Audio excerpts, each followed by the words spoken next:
Say, man, you see my crab cakes?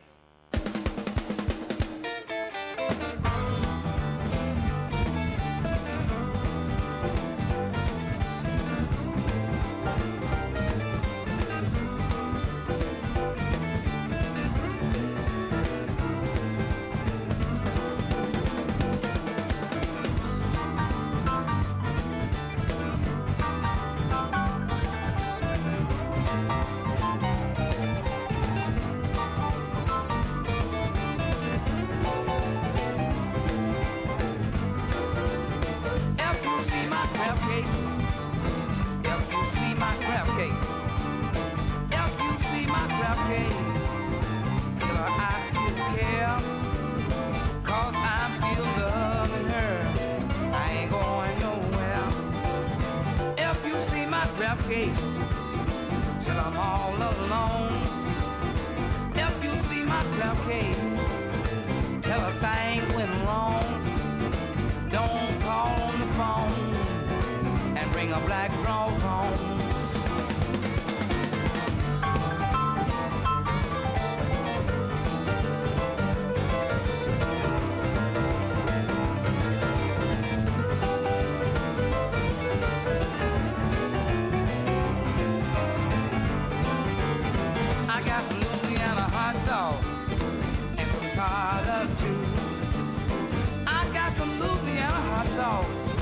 A little tartar too. Come on, little girl, tell me what you want to do. Them Maryland crab cakes are the best in town. Them Maryland crab cakes are the best in town. So come on, baby, let's get Louisiana down. If you see my crab cake, have you seen my crab cake? If you see my crab cake, tell I'm all alone. Tell her I still love her, and when she come back home.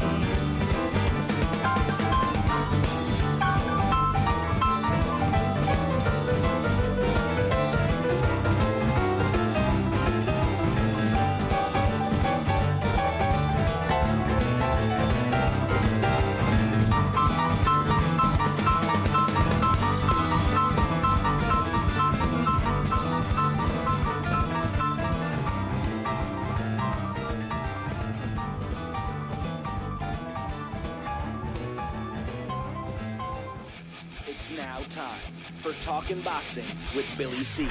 It began as a podcast, went live on the net, and transformed into a full-blown empire. Across the web, on Fight Now TV, and on radio stations around the world. It's the only daily boxing talk radio show on the planet, hosted by the only guy with the balls to do it. Many have stepped into the ring. Many have tried to take the belt. And one by one, they've fallen. Another victim of the undisputed heavyweight champion of boxing talk radio. Talkin' Boxing with Billy C. is on now. My style is impetuous, my defense is impregnable, and I'm just ferocious. I want your heart.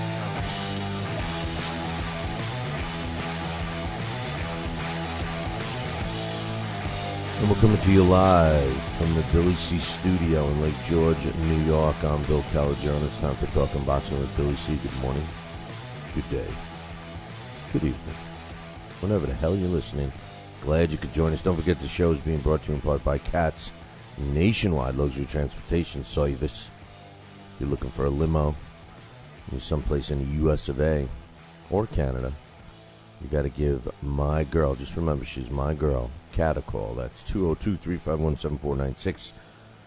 202-351-7496. Kat's Nationwide Luxury Transportation Service is the official limo service of this year's BillyCBoxing Hall of Fame induction weekend, which is scheduled for November 16th, 17th, and 18th.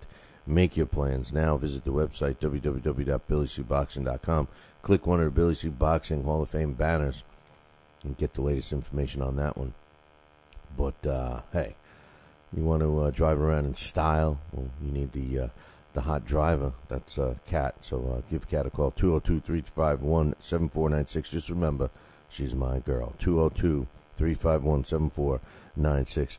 Show's also being brought to you in part by the Halftime Bar and Grill, Route 9, South Glens Falls. Give them a call ahead if you want a great meal, 518-792-4869. Swing by there on Sundays and Mondays to check out the girls. To check out the volleyball games with the girls. Yeah. Beach volleyball. I don't know why I always say beach ball volleyball. It's beach volleyball. They have a full field. I don't know what you call it, but they got they got the sand, they got the volleyball court, they got the girls in the bikinis. It's all happening on Sundays and Mondays. Swing by there. Halftime Bar and Grill. Great food, great people, and a great time for all, especially on Friday nights when they have Friday night fights. Stop on by like this week, and I'll be there. And all you got to do is watch fights with me, and I'll give you something for nothing. That's it. That's all you got to do. Swing by, hang out, chat with me, get something for nothing. 518-792-4869. And, of course, Campanaro and Tomkovich, if you're looking for a lawyer, use the ones that keep me out of trouble. That's Campanaro and Tomkovich, 845-221-4099. You know, it might be worth it. They got some hotties in that office. It might be worth it to go, rob a convenience store or something just to go visit Campanaro and Tomkovich. 845-221-4099. And tell them Billy C sent you. And also, I'll pick up your consultation fee. That's right. I'm going to pay for it. 845-221-4099. The show is also being brought to you in part by Gleason's Gym. That's right, man. The Boxing Fantasy Camp is taking place August 23rd, 24th, 25th, and 26th. You've been talking the talk. Can you walk the walk? Well, now's the time to prove it. Sign up for the Fantasy Boxing Camp at Gleason's. You can visit our website, www.BillyCBoxing.com. Click the Gleason's Gym banner, which you can't miss. That'll take you right to the website. Or you can call them directly, 718-797-2872. That's 718-797-2872. Tell them Billy C sent you, and you want the discount for the Fantasy Boxing Camp. And don't forget, when you sign up for the Boxing Fantasy Camp at Gleason's, drop me an email, and we'll make you famous. That's right. We're going to follow you around and chronicle your whole experience with the Fantasy Camp. So drop us an email, Billy at talkinboxing, TalkinBoxing.com. Coming up later on the show, we got Amy Green with her monthly female boxing report. I'll be talking to her about the fight that I just called in Albuquerque, New Mexico, that is. So she'll be coming up a little later on the show. Don't forget about the Billy C. Boxing Hall of Fame weekend. This year it's going to be a lot bigger, so you need to make your plans earlier than you did last year. Check out the website, www.BillyCBoxing.com. There are 3 different options how to get there. 3 different plans, I should say. So drop us an email if you have any questions. Billy at, or actually, no, it's what is it? It's Hall of Fame info or something. I don't know, man. Just drop me an email. Billy at talkinboxing, TalkinBoxing.com. Tomorrow, my man Alex Papali is going to present this week's Blast from the Past, which is Hall of Famer Battling Nelson. So we'll be checking that out. And one last thing, don't forget, we got the poll question, which is up on BillyCBoxing.com. This is the last week. Where do you think we should be broadcasting this show from? We got some options up there. Go cast your vote. It's important to us that you cast that vote. Right now we're deadlock even, so we need people to at least vote and change the percentages, because I can only do it from one place, man. There's only one of me, thank God. So go up there and take a minute and vote, will you? Just do it, damn it. Before we get into the emails, I want to give a special shout-out to my man Angel Romero. He lives in Torrance, California. And I just want to say, hey, Angel, congratulations on your graduation. You see, all that hard work and dedication you put into graduating paid off, my man. So congrats on your graduation. And who knows? I know you boxed a little bit. Maybe you put some extra hard work into that. And who knows? maybe they could be raising your hand someday with a world championship belt. So congratulations to my friend Angel Romero from Torrance, California. We got a couple of emails to read, and I want to start off with one from George L. Tube. I guess, I don't know, man, your org, I don't know. He says, too much music. Well, you know what? Here's the thing. You know, if you didn't have ADD and you could get past that first 4 minutes and 40-something seconds of, you know, our patented intro song, which is Crab Cakes by Memphis Gold, and then the show's intro, with the exception of a couple of commercials, I don't think we play music anymore. So, you know, see if you can handle 5 minutes. Go 5 minutes, and you'll get past the music. But hey, thanks for taking that 2 minutes to email us. But geez, you know that's a problem with some of the YouTube people. You know, they don't get it. That's a whole show. You know, we got a special channel. We're able to put our 2-hour show up on YouTube. You know, most people can handle like a 3-minute clip, and then, you know, they're wandering off into, you know, some other area because they can't focus for more than 2 or 3 minutes, you know. Given quality. You know, I like to get his out of the way first, you know, because then I can take a break and throw up and stuff. But he says, first of all, Roach, prior to the, no. Let's see. What has he got here? Oh, yeah. Yeah, we should, we got 2 of them from Given Quality. First, I'll do this one. He says, Pacquiao's fighting Juan Manuel Marquez for the 4th time in November. Really? I didn't hear that. I guess Given Quality's got the crystal ball. Can I borrow your crystal ball?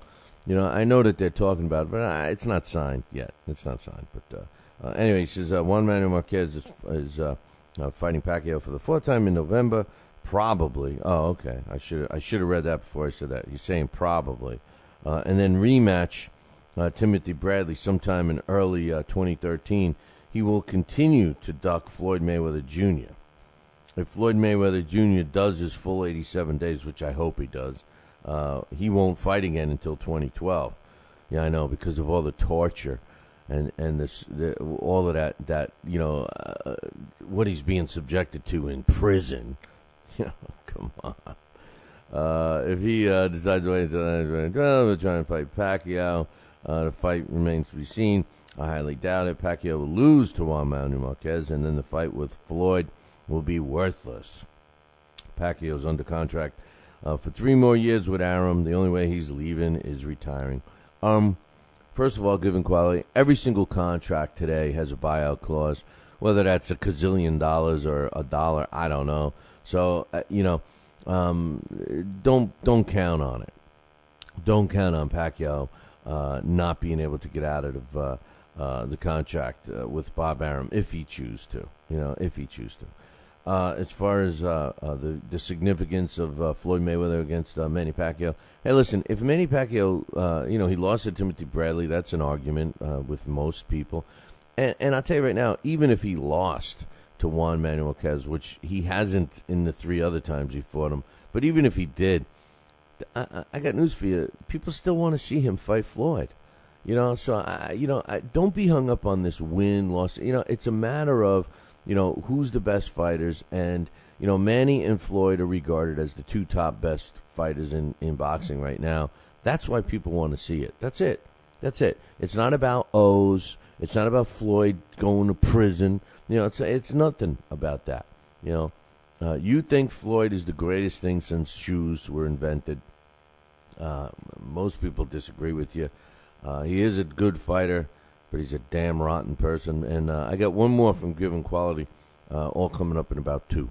If you're in upstate New York and you need a trucking company, then you need Roselli Enterprises. Roselli Enterprises is trucking at its finest. They have it all. Dump trucks, dump trailers, walk-in floors, flatbeds, flowboys, tankers, loaders, and a full line of roll-off containers for any job, big or small. Roselli Enterprises is also the source for all your sand, gravel, and topsoil needs. Visit them on the web at RoselliTrucking.com or call 315-433-5115. That's 315-433-5115 and tell them Billy C sent you. Are you ready, America? Then let's get it on with Fight Now TV. It's time, fight fans. Your channel has arrived. All the fights, all the names, all the action. From world-class boxing events to mixed martial arts showdowns and other combat sports matchups, Fight Now TV delivers the hits and more. Call your television provider and tell them you want to get it on with Fight Now TV. For more details, go to fightnow.com. We've got a great matchup tonight. Fighting out of the left corner is the #1 ranked contender. No, he is not. I'm sorry, but who are you? I am the ideal computer. I am programmed to provide only fair and unbiased boxing rankings. This fighter is the number 15 ranked contender. Fair and unbiased boxing rankings? That's a new concept. Actually, it is not. The IBO has provided unbiased computerized rankings for many years. Well, we've still got a great fight tonight, folks. In the left corner is the number 15 ranked contender. The IBO, the champion of integrity. Learn more at IBOBoxing.com. Check out BillyCBoxing.com now, or feel the wrath of the mighty mustache. Oh, that hurts. Why are you doing that to my face? I hate you. I hate you. That's BillyCBoxing.com. Consider this your warning. As a young boy, all Billy C dreamed about was one day having his own catchphrase. And we're back. And we're back. One boy, one dream, one day, everyone will say. And we're back. And we're back. And we're back. And we're back. And we're back. And we're back. Catchphrase coming soon to a theater near you.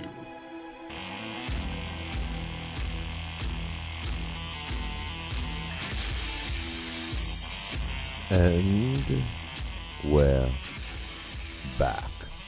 You are listening to Talking Boxing on Billy C Radio Show. You're watching a replay on LDL TV. Glad you could join us. Probably checking us out on YouTube. Maybe on your podcast. So many places. It's a little time. Got the emails. We're reading from the mail bag. Huh? I got it right this time. My man, Given Quality. Yeah, he's my man. He's my man. Even though I totally disagree with him about his love affair with Floyd Mayweather Jr. Hey, he's my man. You know why? Because he takes the time to get his points across, and I respect that. I don't agree with him all the time, but I respect him. And he says here, Roach, prior to Timothy Bradley fight, made Timothy Bradley and his trainers present all of Timothy Bradley's gloves and inspect them individually. Roach had issues with all of them except one pair. Now fast forward to Saturday's fight between Chavez Jr. and Andy Lee. Lee's camp wanted to weigh Chavez Jr.'s gloves, but they refused, of course. And Roach says, I don't have to do crap. Let me just replace the word with crap. He says, Commission Inspector Robert Tapia told Team Lee, I'm the boss. I'm the boss. Shut your trap. We are not weighing anything. And then Given Quality says, always got to be something suspect going on in Texas when Bob Arum and Chavez Jr. are involved. First of all, I don't know about any of these issues. I never heard Timothy Bradley's gloves being refused by Freddie Roach. I've never heard Freddie Roach act like that in any way, shape, or form. So, I don't know. So I guess I don't have a comment on that. I will comment on the inspector. Now, I don't know if he said that, but inspectors do say that kind of stuff. And that's what I hate about boxing commissions and the inspectors. They're like they're like the building inspector. The guy who comes and inspects your building to get a CO. If he's having a bad day, if his wife pissed him off that morning or something, everybody fails that day, and your, CO is in their hands, so if they, got a ticket on the way to work that morning, by some scum police officer, then, the rest of the day, everybody's going to suffer. Well, the commissions are no different. Most of these commissions are all power-hungry punks anyway that are involved in it. It's unfortunate. It's unfortunate that we have to be subjected to them, So I don't know. If this is true, Given Quality, It seems crazy. The only thing I'm going to say is, as much as I'm anti, even outside of what we read on the show and stuff, Given Quality is, critical of me and my anti-Floyd Mayweather. Well, you're worse than me, Given Quality, with your anti-Bob Arum. And now Chavez Jr. I mean, listen, we could say Texas. It's been documented that Texas has had some funky stuff going on. But come on. And I'll give you the pass on Arum because, I feel the same way about Mayweather. But Chavez, come on, man. Come on. I like the kid. I've learned to like the kid. So he's a heavyweight squeezed into a middleweight's body. So what? My man T. Bruce says, talking about Smitty. Smitty's getting a lot of play here on this show. For a guy that thinks pretty highly of himself, he's getting a lot of play on our show. He says, first thing I want to say is yes, it was pre-announced that the fight wouldn't start until after the game, but that's not the point. It's the fact that Pacquiao was actually watching the game instead of doing his pre-workout.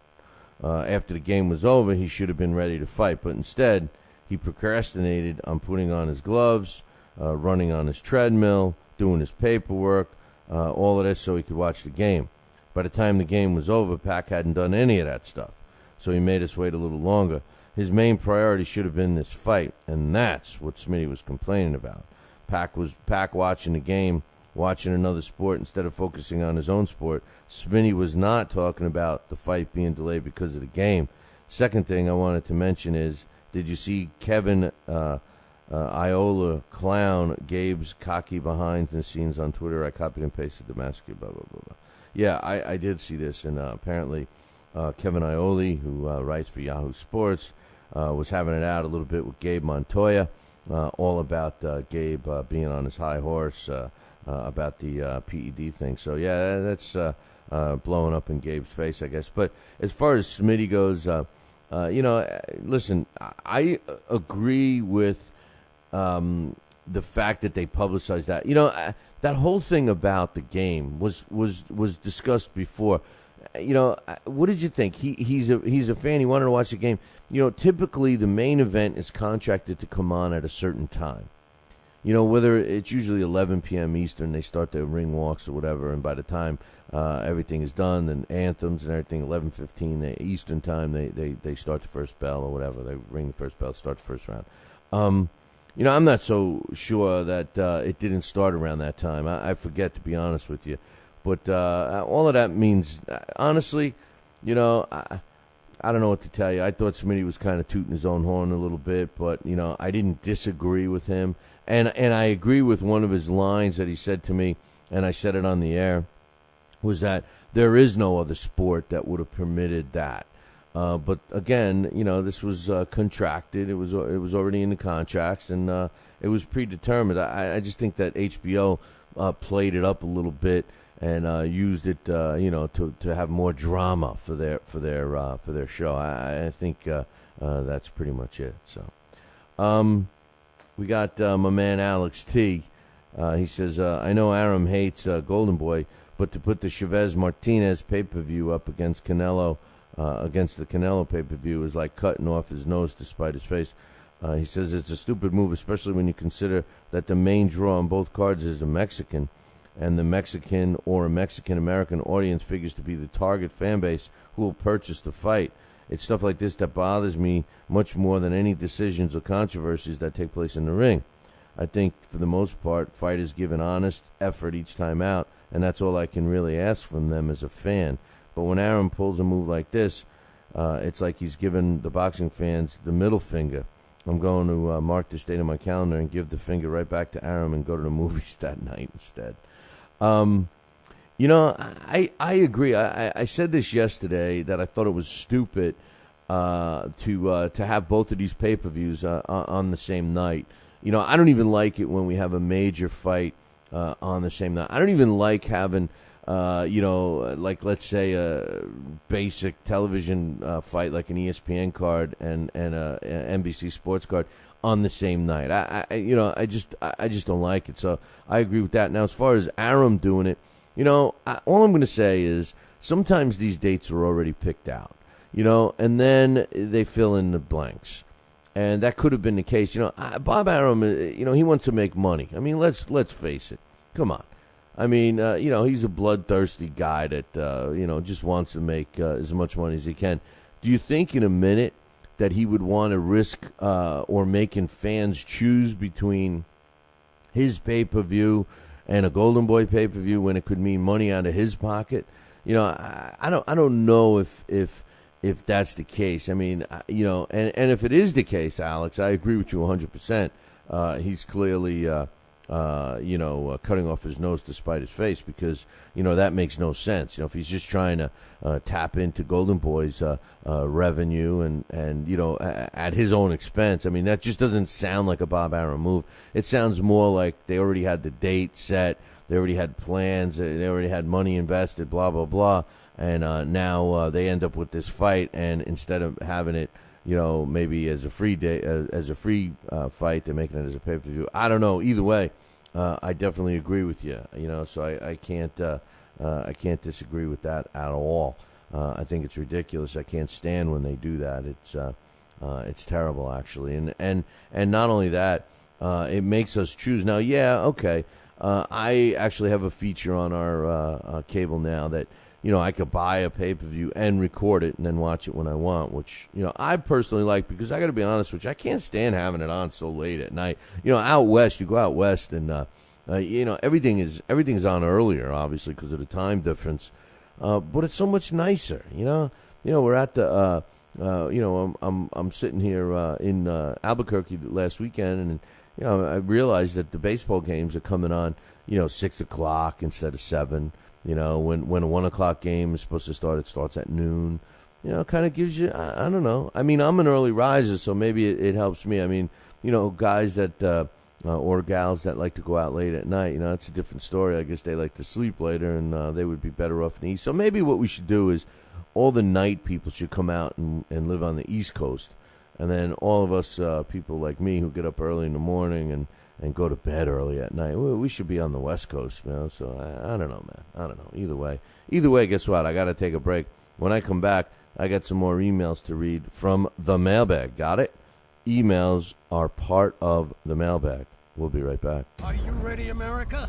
Then let's get it on with Fight Now TV. It's time, fight fans. Your channel has arrived. All the fights, all the names, all the action. From world-class boxing events to mixed martial arts showdowns and other combat sports matchups, Fight Now TV delivers the hits and more.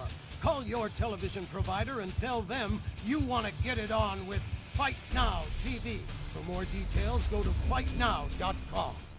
Broadcasting in all corners of the globe, on the web and radio. He would scoff at a stretcher, that man, I would think.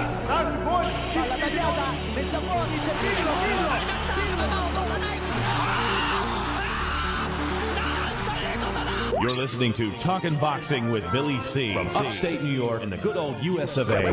Boxing is here to stay because we are here to stay. The best 2 hours of boxing talk on the airwaves. Hey, fight fans, check out KOFantasyBoxing.com. KO Fantasy Boxing is boxing's only trademarked fantasy game.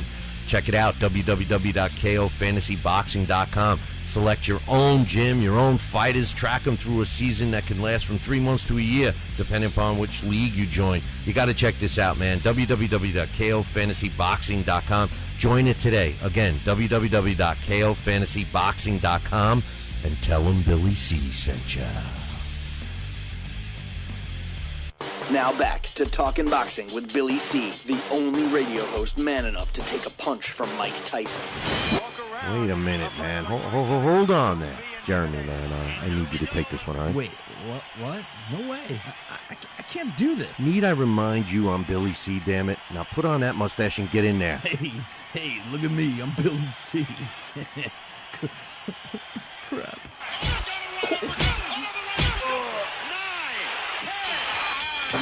The undisputed heavyweight champion of Boxing Talk Radio. It's Talkin' Boxing with Billy C. Test 1 2. Test 1 2. My fellow Americans, good evening. Welcome back to Talking Boxing with Billy C. It's great to be here discussing the sweet science with everybody. I love boxing. I love talking boxing. It's what I do. Bill. Wait, what? Bill. Why are you interrupting me? What? Wrong. What's the problem? Billy C. I did not have... We're going to have to ask you. Wrong speech. What do you mean wrong, Billy C? What's going on here? Fine, I'll go.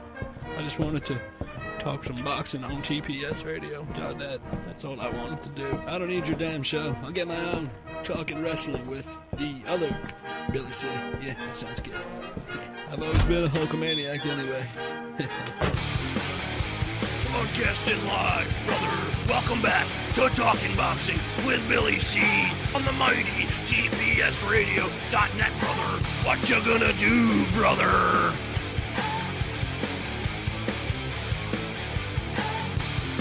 And we're back. You are listening to the Talking Boxing with Billy C radio show. You're watching us on the Fight Now television channel. That's right. I want to welcome the Fight Now audiences joining us like they do every day, Monday through Friday from 6 to 7:30 a.m. Eastern Time.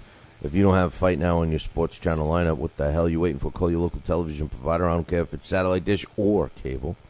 Tell them you want the Fight Now channel added to your sports channel lineup. It's that simple. Pick up the phone and ask them.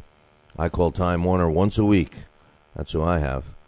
Those Roadrunner clowns. And I tell them I want the Fight Now channel. They say, we're working on it. I said, well, work on it faster. For all information about Fight Now, visit their website, www.fightnow.com. I guess, I got Dax Khan in the chat room right now, and he's telling me The Rock died, man. The Rock, the actor, wrestler, all that guy, he died. I guess he was on a film set, according to Ace reporter Dax Khan, said he was on a film set in New Zealand, and I guess he fell 60 feet, performing his own stunt. I guess what? They didn't have a big catch net for him or what? Man, that's terrible. I liked his movies, to be honest with you. I love the ones where they're kind of funny. One of my favorite ones with him in it wasn't, I know everybody liked the one with the kid and all of that, but I liked the one when he was in Get Smart. He was like the bad guy, and he was, I guess he was an ex-boyfriend of Max's agent, whatever she was, 99. She was hot in that movie. I love that kind of haircut. But anyway, I guess I got to say, Dax wants me to make sure I say that. It's according to the Global Associated Press. In case the guy's alive, we don't want to, crucify our very own Dax Khan for reporting it, but it's just a shame. All kidding aside, he was a good actor. And he was a former football player. Did you know that? Anyway, this is a boxing show. Speaking of sports, keep your eyes peeled. There's going to be a new sports show on. That's right. It's going to be Talking New York Sports with Billy C. and my man Brooklyn Mikey. And we're going to be doing this. We're kicking it off. As a matter of fact, we have a meeting today, this afternoon, and we're going to figure out when we're going to showcase this new show. You will be able to see it through YouTube. I know that. Right on. We signed a contract with BillyCBoxing, so BillyCBoxing is going to be showcasing that. So stay tuned for that. It's also going to be on BillyCBoxing.com under the radio program. So keep your eyes peeled for that. You know how most of you guys are all diehard boxing fans that listen to the show. There is a smidgen of you that like other sports, and we're going to give you that option. And really the reason why we're doing it is because everywhere I travel, people meet me or whatever, and they go, "Oh, you're from New York." I don't know how they can tell, but right off the bat, they know I'm from New York. And I go, yeah, I'm from New York. And they're like, "Oh, I used to live in New York." Well, I used to, I'm a Jet fan, I'm a Met fan, I'm a Yankee fan, I'm a Giant fan, whatever they are, they still follow their New York teams. Well, it kind of inspired me to do that. So, and of course, Brooklyn Mikey, he had done it. He was part of a show in North Carolina. So we're excited, man, and we're going to be going through some stuff later on this afternoon to solidify and get this thing off the ground. So we're hoping that you guys will tune in. But anyway, a little quick promo. We're in the mailbag. EQX says, is there going to be random testing for the Sergio and Julio Cesar Chavez Jr. fight? I don't know. That's a good question. I would hope so, especially what's in the news now, which I'm going to get to a little later, with Texas, and now they're putting up a flag with Julio Cesar Chavez Jr. Not doing the urine sample. You know, what did Texas do? Forget to collect the specimen? I know that he had a hard time going pee-pee before the fight, you know, Chavez Jr. I know they mentioned that during the broadcast, but, you know, come on. Hey, I'll tell you right now, I've been involved in commissions with fights and fighters, you know, in the United States and in Europe. And I'll tell you what, the commissions follow the fighters around. You know, if they're supposed to give up a sample and they haven't yet, they are with them. They are joined at the hip until that sample is given. So, you know, I don't know what's going on in the state of Texas. But you know, come on, man. You know, I mean, even Arkansas makes you do that. You know, so anyway, good point for EQX. Biggerback, my man Biggerback. All right. He's got one from him. Didn't get one from him yesterday. He says, when Sergio kills Julio Cesar Chavez Jr., are you going to give him full credit? He's fighting all these big guys and knocks them out, and he's probably one of the most exciting fighters today. Biggerback, if Sergio Martinez knocks out, listen, he doesn't even have to knock out Julio Cesar Chavez Jr. If he beats Julio Cesar Chavez Jr., of course I'm going to give him credit. You know, listen, man. Don't be so hard on me. I give people credit where credit's deserved. I give Floyd credit. You know, my only problem is I don't like Floyd as a human being. That's it. I give him credit for in the ring. As a matter of fact, I said he's been more exciting in his last couple of fights than he's ever been. You know, so of course I would give Sergio Martinez credit. You know, I'm not Alex Papali. You know, I don't have Sergio Martinez pajamas and underwear and big life-size posters of him all around my house. You know, I don't think Sergio Martinez is, you know, the greatest fighter on the planet. You know, but I certainly give him credit. You know, my knock on Sergio Martinez has nothing to do with Martinez. I like the guy. He's a great example of what we want in our champions today, in my opinion. What I don't like is I don't like promoters that get fighters like Sergio Martinez and don't do anything with them. They wait around for somebody else to fight him, you know, like this case. You know, Sergio Martinez, you know, when his promoter is putting on the fights, he's fighting guys like Martin Murray and, you know, those guys, you know, marginal opposition, you know. But when he gets these big, high-profile fights, it's a Bob Arum fighter or it's a Golden Boy fighter.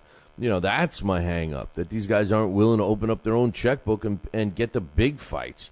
You know, why do we have to wait all this time, you know, to get Sergio Martinez in the ring with a big money fight? Now we get him in there. And it's not only Lou DiBella's fault. You know, it's also, you know, the WBC's fault. I mean, you know, that whole issue with stripping Sergio Martinez of the middleweight crown and so-called elevating him to the diamond-studded supersonic crown in the middleweight division, and then making him wait to get a shot at the belt that they stripped him from that's technically below the one he already had. I mean, that is just so ridiculous. You know, so it's more than just, I'm not just blaming Lou. You know, I just see a pattern with Lou. That's all. And it's not just Lou. It's Goosen, it's Gary Shaw, it's all those guys. You know, now maybe I'm just, you know, being stupid, and they don't.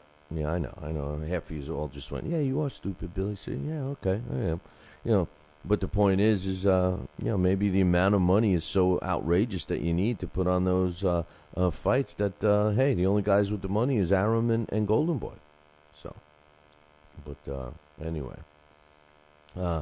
we got an email from my man Hawk. This is the last one, I guess, and Hawk says, I think Floyd should get an extra 30 days for pretending to be hard and being such a wuss.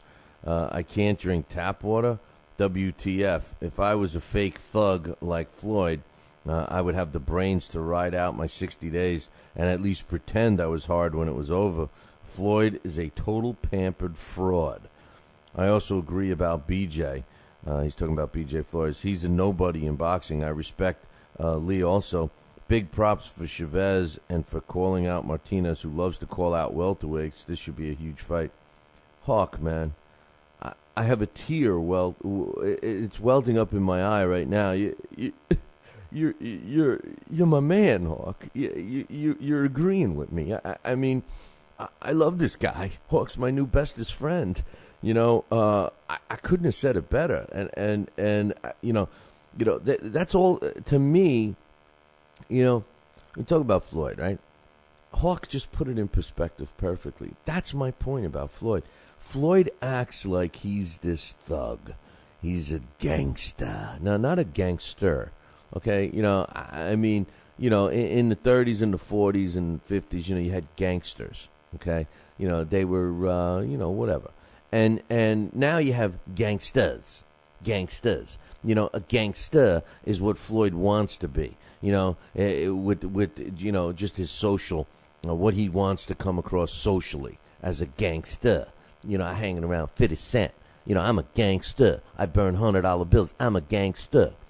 That's Floyd. I'm tough. Oh, I'll wipe you off. You'll disappear from this planet outside the roller skating ring, because that's where gangsters hang out, at roller skating rings, because, they're tough.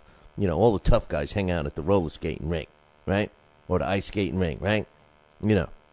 Gangsters used to hang out at the clubs, at the bar, maybe at the casino, but the gangsters hang out at the roller skating ring, where they can, shoot some guns or whatever, like he did, and that's what Floyd does. Floyd acts like he's a badass, he's got his posse. He smacks around his girlfriend in front of his kids while his posse's holding the 8-year-old back so he couldn't go get the police. That's a gangster. That's somebody that thinks he's cool. That's Floyd. When he says, I'm going to prison, he's going to prison. 50 Cent's like, he'll be all right. He'll be all right. That's 50 Cent. 50 Cent said, oh, my man Floyd, he'll be all right. Well, he'll be all right? Is that what you're saying? He's going to be all right? Hey, he'll be all right. He'll be all right. Oh, okay, 50 Cent. All right. That's Floyd. Floyd's being a tough guy. Floyd wants to go to jail. He wants to glorify the jail, right? And then all of a sudden, I can't eat this food. I can't drink did you say tap water? But I'm thirsty. Where's my Poland Spring? I can't drink tap water. I'm losing weight. I can only eat 800 calories. I'm used to eating 2,000 or 3,000. What's this jail food stuff? Come on, man. Come on. And just like Hawk's saying, even if it's killing you, because let's face it, I'm fooling around now, but let's face it, nobody wants to go to jail. Nobody wants to go in jail. Nobody wants to eat that food. Nobody wants to drink that tap water. We all know that. Listen, I would prefer to have the freedom to choose whatever water I want to drink, whether it's tap water or bottled water. And I'll go on the record right now. I agree with Floyd. I happen to like bottled water myself. Sometimes I have to take it from the tap when I can't afford any more bottled water. I gotta take it from the tap. Sometimes when I feel like having a filet mignon, I gotta eat a cheeseburger instead. Okay. I'm like Floyd. I prefer filet mignon. I prefer, bottled water. But, there's times when I have to lower my standards. Well, listen, that's in my house. That's if I travel. But I got news for you. If you go to jail and whether it's prison, whether it's a detention center or county lockup, whatever, it's jail. Your privileges go out the window for whatever time you're serving, man. And Floyd was being the tough guy. Talking about it as prison, glorifying it. Now, 10 days into it or whatever it is, he can't perform. His career may be over. He's God knows what kind of parasites are in that water, that regular old tap water he's forced to drink. Come on, man. Floyd's not a tough guy. He's not. Maybe in the ring he's tough. Maybe, we've had the argument whether he's got, heart or not. I mean, all of that aside, I'm not, this has nothing to do with his performances as a fighter, as a professional boxer. But as far as being a tough guy, like being tough, like being a guy who can handle anything out in the world out there. He's not tough. He is a wuss, just like Hawk says. A tough guy, you throw him in a situation with nothing, he survives. You know what? You take Floyd Mayweather, I'll tell you right now, where I am right now, forget about city streets, forget about gangsters, forget about guns, forget about all of that. I'm in the Adirondack Mountains right now. You take Floyd Mayweather and stick him in these Adirondack Mountains, just drop him off, he's dead in a week. He wouldn't be able to survive. He couldn't catch a fish. He couldn't. Now, I'm not saying that I'm Mr. Mountain Man, because I certainly wouldn't want it, but I'll tell you what, I could survive out there.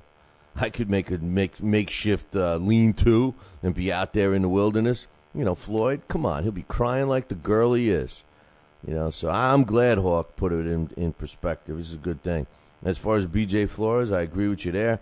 As far as a fighter, here's the thing about BJ. I got to be honest about BJ Flores. BJ Flores he's a technically sound fighter. He really is. That's not my hang-up with BJ. My hang-up with Flores is the fact that he talks all this smack and doesn't back it up. He wants to fight this guy, he wants to fight that guy, and when the fight is offered to him, he turns it down because he's expecting all this money. He's never proved it. That's my hang-up with BJ Flores. Wearing a shirt, anybody, anytime, any place, whatever the shirt says, and then he doesn't want to fight anybody. That's my hang-up with BJ Flores. Now as far as his skill set, it's not bad. But then again, we haven't seen him really fight against anybody. Every big fight he's been in, he's either robbed the opponent or he's lost. But he does make a damn good ringside analyst. He does a really good job. I just wish he would have his own, come up with his own stuff instead of, blatantly copying Teddy Atlas. But anyway, and I do like Sergio and Chavez Jr. fight. I like it. I will admit that we do have to give Sergio Martinez credit, shooty fight. But hey, he is a middleweight, and as long as Chavez can make that weight for the weigh-in, he's a middleweight too. Forget that he weighs 300 pounds a night of a fight, and he seems to grow 6-7 weight classes. Forget that. If he can get on that scale, and a lot of Mexican fighters, including his own father, were known for being able to dry out and put on substantial weight, within that 24-hour period. So, and I think that's one of the issues right now with Julio Cesar Chavez Jr. and the possibility of performance-enhancing drugs, or at least steroids, help him lose weight, help him get rid of water or whatever. So hopefully we'll clean all of that up. But thanks for all the emails. And Hawk, you my man. A chip off the old block, man. That's I couldn't agree with you more on that. But anyway, we got some stuff going on, and the senator, John McCain. I mean, I'll get to that in a second. I'm going to get to that in a second. But Kevin Johnson. He's another, to me, he's a BJ Flores. You know what bothers me the most about Kevin Kingpin Johnson? Is that I was like one of his biggest fans. If you go back and listen, for you premium subscribers who have the ability to go back and listen to any show that we've ever done, or at least since we went with this podcast company, there are other podcasts around. If you do a search, by the way, there were records of all of our shows going back over 9 years, and we're in our 9th year right now. And every single show is someplace, and we actually have them all. The problem is I didn't start labeling what was on them until about 4 years ago. So I have 5 years worth of shows, the date, and who knows what's on it. So we were thinking about putting them all on a DVD and getting them out of here, getting them the hell out of the vault. But there wasn't, I guess you guys don't care too much about it. But anybody that's a premium subscriber, you go back and, a couple of years ago, I was one of Kevin Johnson's biggest fans. As a matter of fact, I thought that he would be, the next world heavyweight champ. And when he got his shot at Klitschko, I was, so excited. I mean, I was just like, oh, man, this is great. This is great. This is great. Then we all know what happened. Johnson, he just laid an egg. And it wasn't so much the egg he laid. it was all of the smack talking he was doing leading up to laying the egg. He was telling everyone that he was the greatest boxer, that Muhammad Ali couldn't, even come close to him. And, kept referring to Ali and blah, blah, blah. And, it just, and then what he did, I lost all respect for him.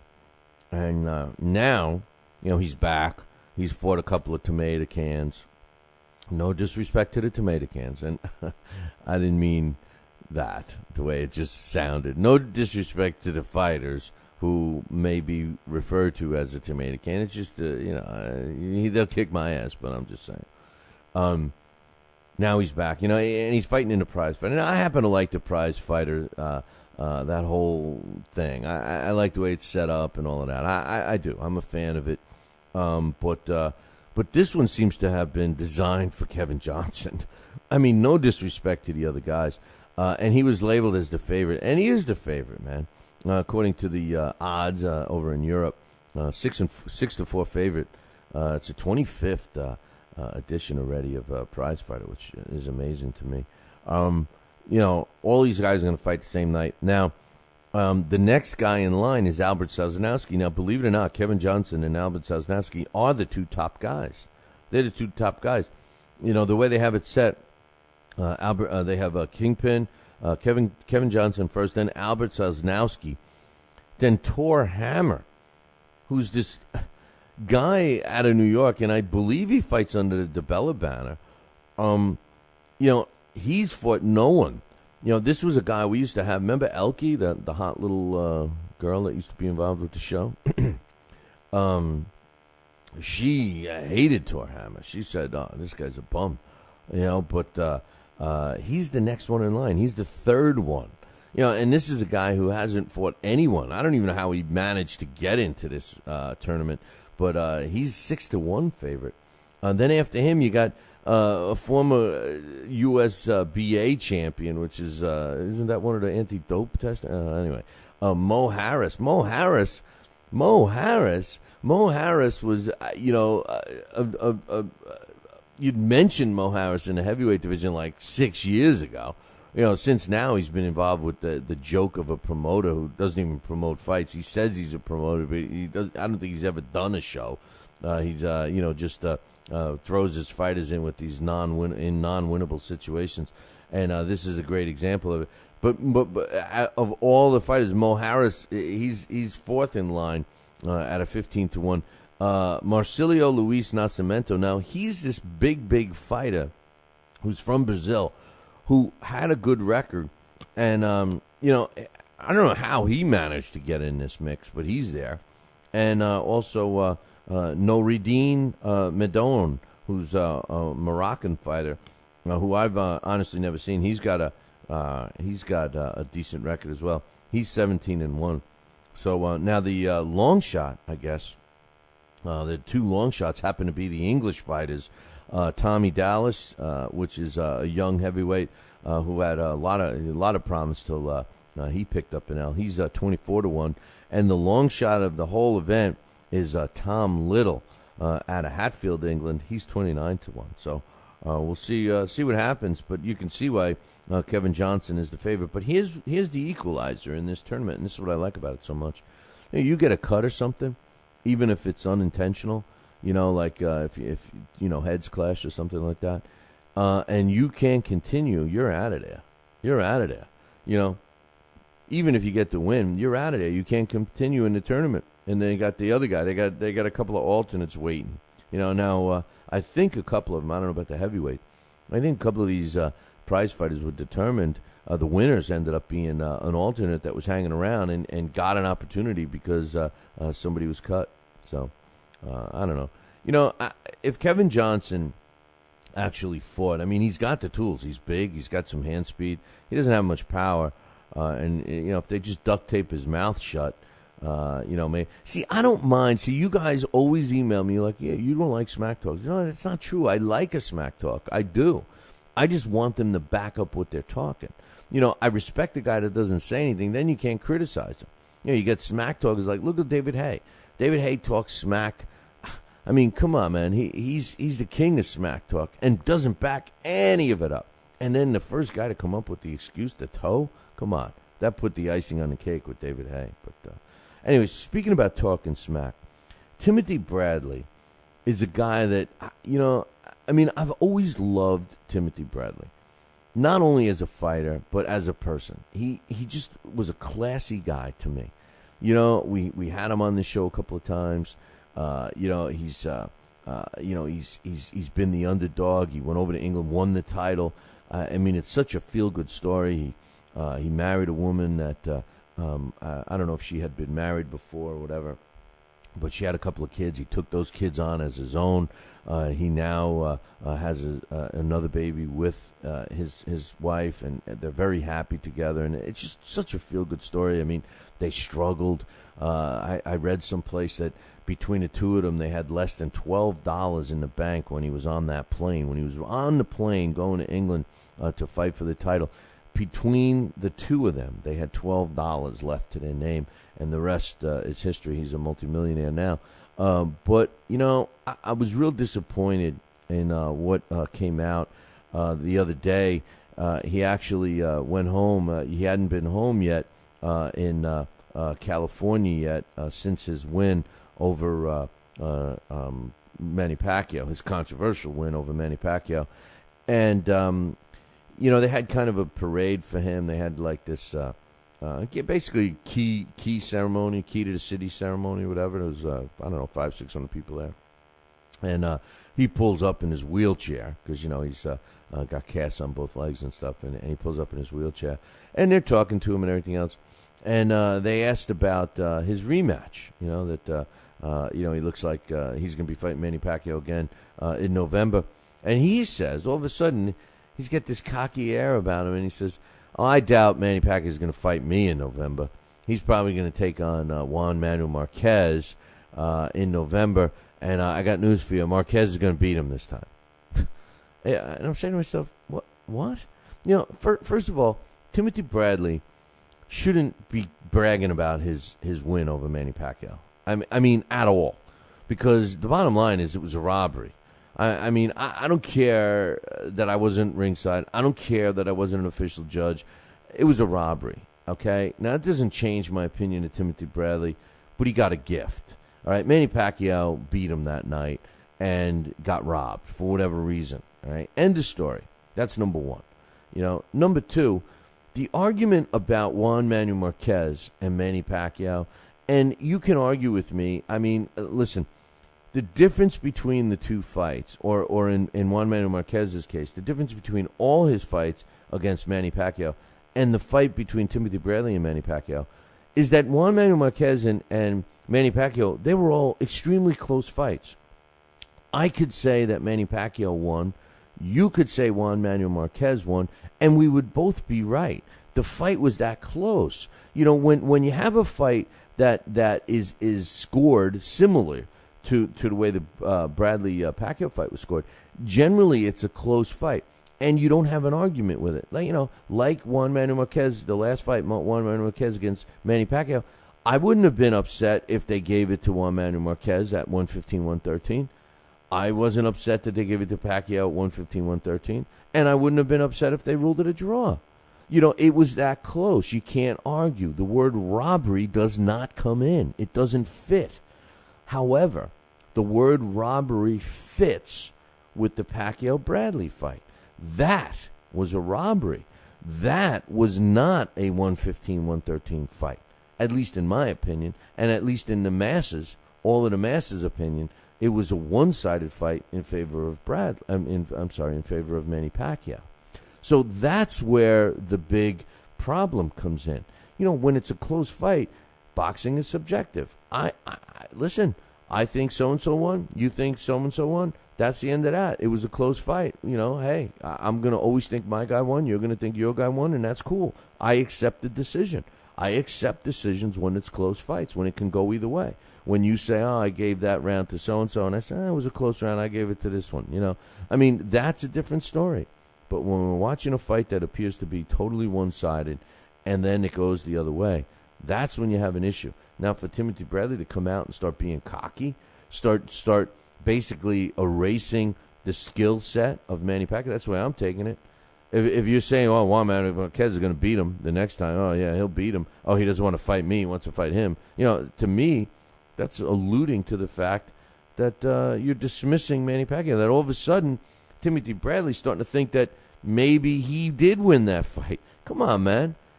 He's starting to believe his own press clippings. If I'm Timothy Bradley, I would have been the same Timothy Bradley. I would have just been quiet. I would have enjoyed my victory. I would have been looking forward to another big payday.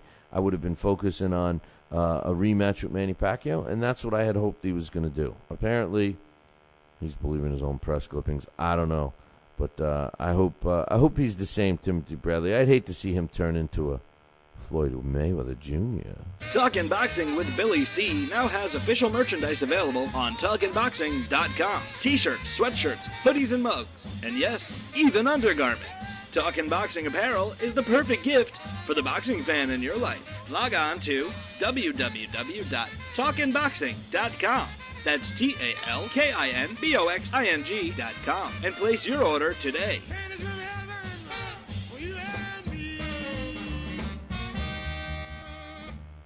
Join us here for 2 hours as Billy and the gang do what they do best. Every time I start talking about boxing, a white man got to pull Rocky Marciano out their ass. Rocky Marciano was good, but compared to Joe Louis, Rocky Marciano ain't. Hit Joe Louis's ass. Joe Louis was 75 years old when he fought. Huh? What? We're supposed to be talking boxing. It's Talking Boxing with Billy C. As Billy C. sits here in the multi-million-dollar Talkin' Boxing studios, sipping a fine wine before you're even out of bed, you should be thinking, damn, I wish I had a mustache like his.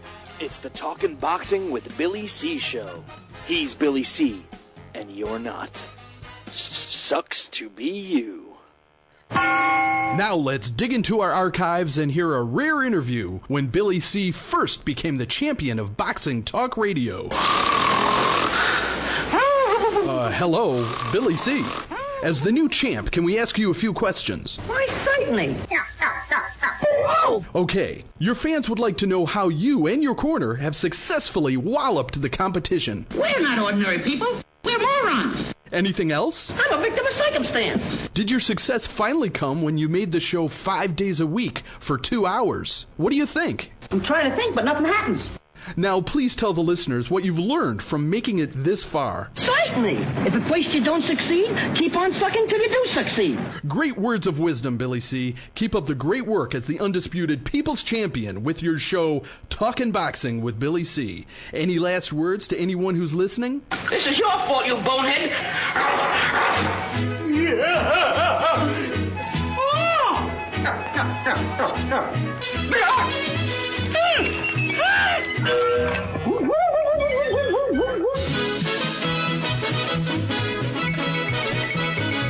And we're back.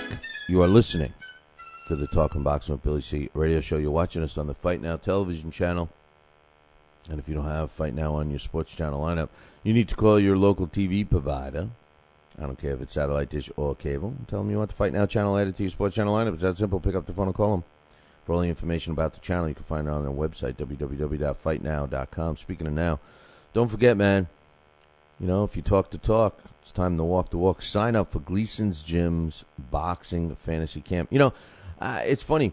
Bruce Silverglade put out a little newsletter last week, and you could join, go to the Mets, New York Mets, or Yankees, or Jets, or Giants camps, and pretend you're an NFL guy or a Major League Baseball player. But they never had the opportunity to do it with boxing until Gleason's did it. It's their 10th year. It's their 10th anniversary. They got some specials going on. Do it, man, and we want to join you. Yeah, you know what we're going to do?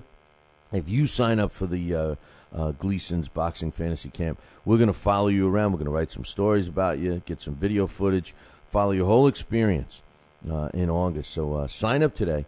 You can get to their website through ours, www.BillyCBoxing.com. Click the Gleason's Gym banner. It's right on the right-hand side of the screen. You can't miss it.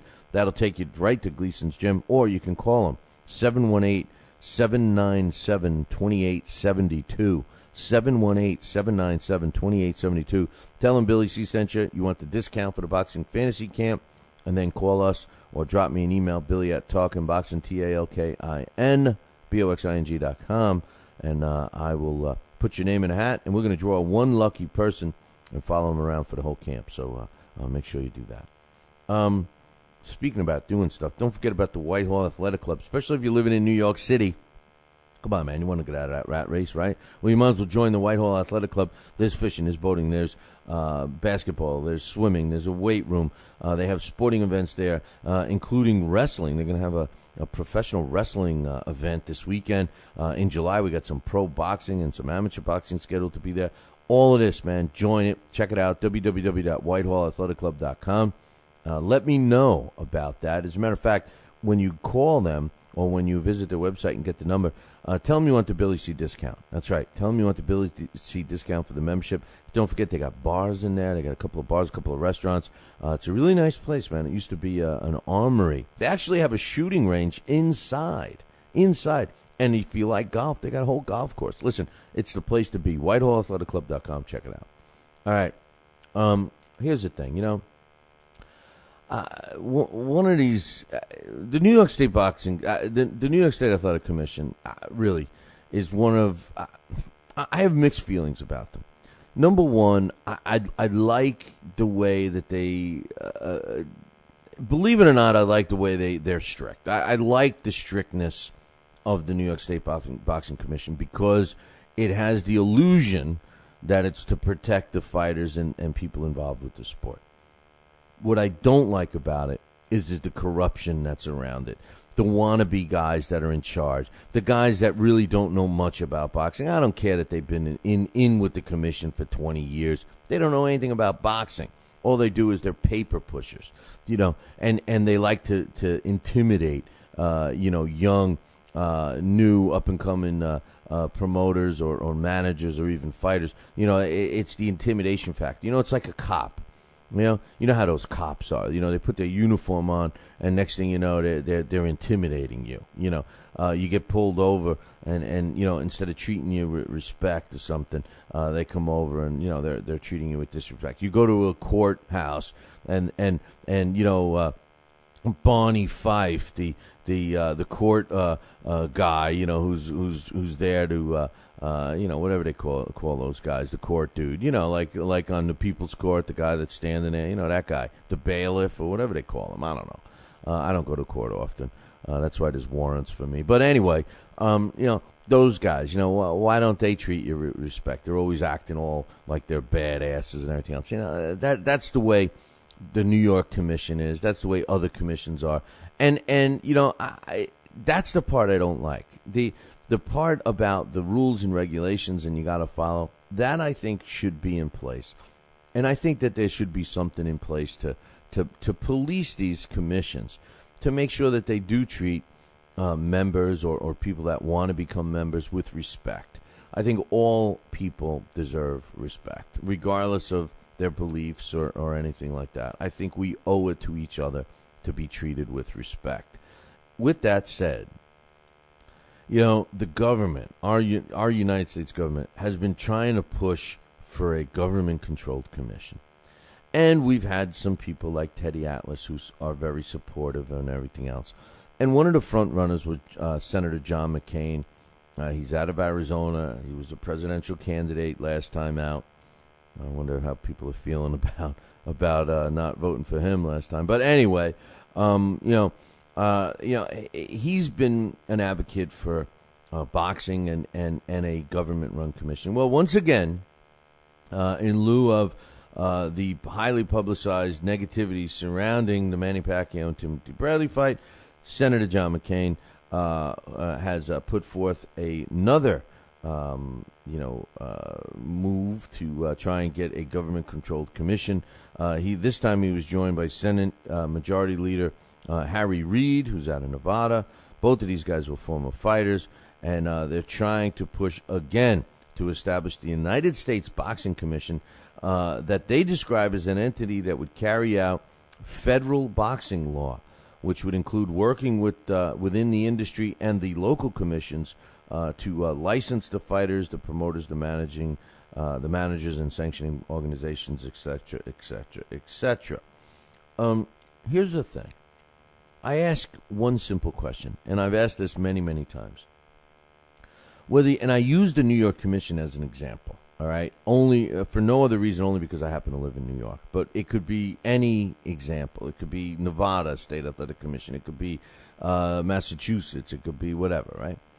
You know, if you think that they're corrupt and the government all of a sudden was running boxing, or those commissions a la New York State or Massachusetts or whatever have to answer to the government, do you really think that the government would clean it up? I mean, consider this. Right now, you know, whatever party affiliation you are, or whether you're with no party or whatever, and trust me, I'm no Alex Papali. I'm not a political expert, all right? But I do know one thing. Whether you are for the Democrats or for the Republicans, whichever party you belong to or don't belong to, you know, the bottom line is this, you have a tendency to lean towards the party, right? Or at least that's what the party members do, you know. So in other words, what I see happening in a non-expert way, just what I happen to see and assume myself, is that a lot of political people will pass votes based on what their party wants them to do. So if you're a Democrat, you vote the way the rest of the Democrats want. If you're a Republican, you vote the way the rest of the Republicans want. Now, you may not agree with it, but hey, you like your job. You don't like you like being not subjected to all the other hassles that we are as regular slug Americans. But when you're in the government, you're not subjected to all of that stuff. So I mean, it's easy for them to say tighten your belt, don't do this, don't do that, because they don't have to worry about it. But that's besides the point.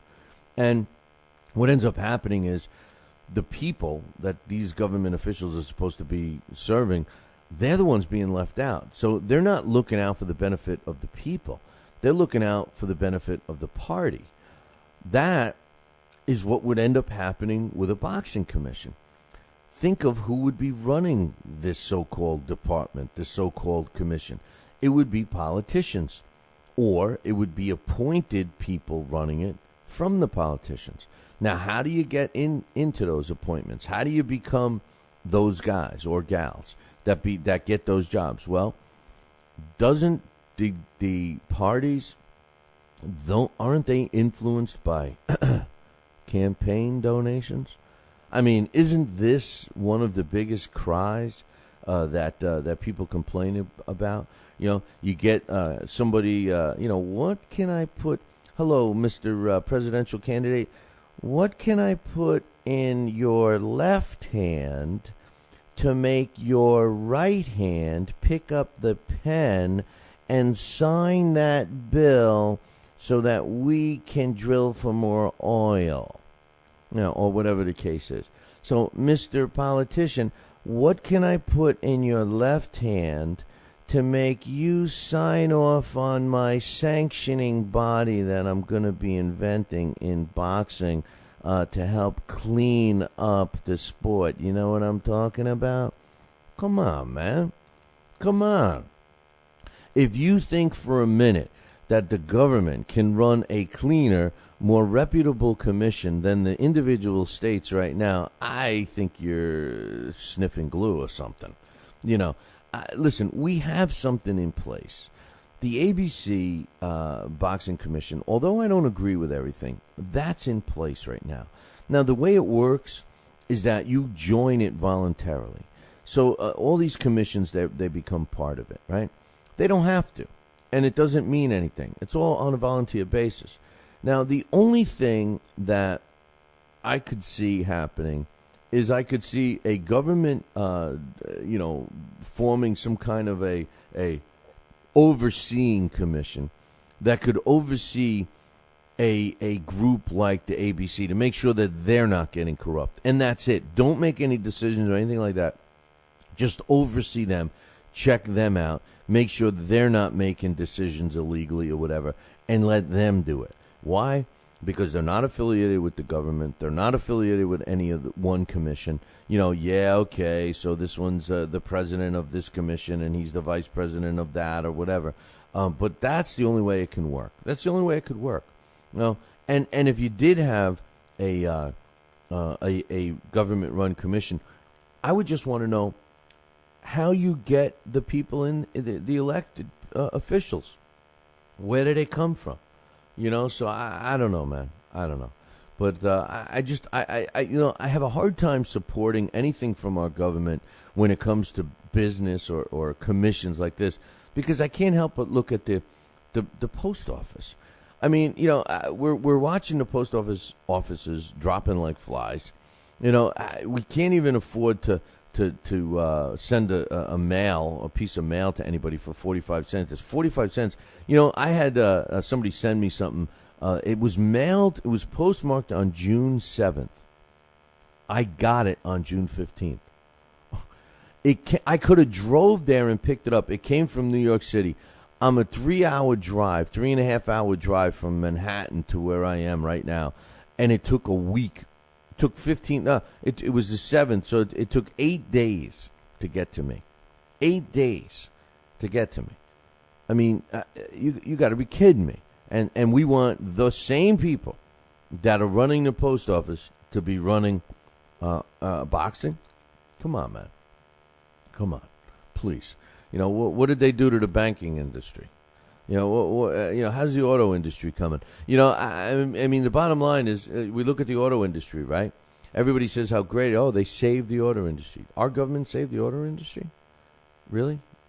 That's why we can ship a block of steel to Japan and have it come back in a car that's cheaper, better, faster, a whole nine than what we could build ourselves. But our government, they helped out the auto industry. So I don't know if they can help out boxing. I just think we need to. And you want to know what their argument is? Their argument is, well, boxing is the only sport that doesn't have like the NFL has a commissioner. Baseball has a commissioner. Basketball has a commissioner. But the part that they're forgetting about is that they have leagues. Those leagues, these teams are part of a league. UFC, now, yes, I'm about to credit MMA and UFC. UFC is a league. It's MMA, it's not boxing, but it was a league that was formed in its infancy. That's why it's so successful. That's why they have a guy that's the president of that league that can oversee and make sure that this one is getting paid the same amount as that one and all those things. It's a league. We can't do that in boxing. Why? Because we let scourge sanctioning bodies take over the sport. Bodies like the WBC, the WBA, the WBO, IBF, whether you like them or not, they're running it.